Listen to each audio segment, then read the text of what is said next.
Nick says she will test me loyalty. Deep in the bush. No Wi-Fi, no distractions, just we and nature. That first night, we sat by firelight. Tension thick in the air.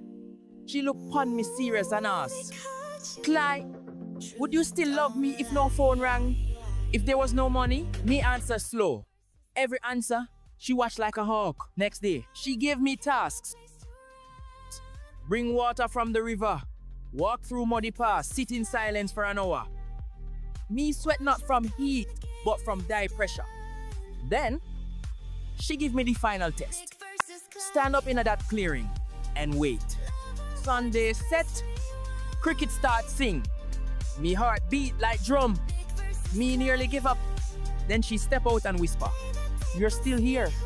That means more than any words, Clyde. Her tears glowed in the firelight, and in that moment I felt her answer. Still, the real challenge wasn't in the bush. It was back at home, when she asked, "Would you face silence beside me even with no signal forever?" That's when I knew true love grows quietly, like a seed. Deep in the bush, Nick and I discovered our love might just be strong enough, or so I hoped. Me and Nick find our love strong enough. Maybe. Subscribe if you believe in quiet love too. Me soon drop part 2. And trust me, it get deeper.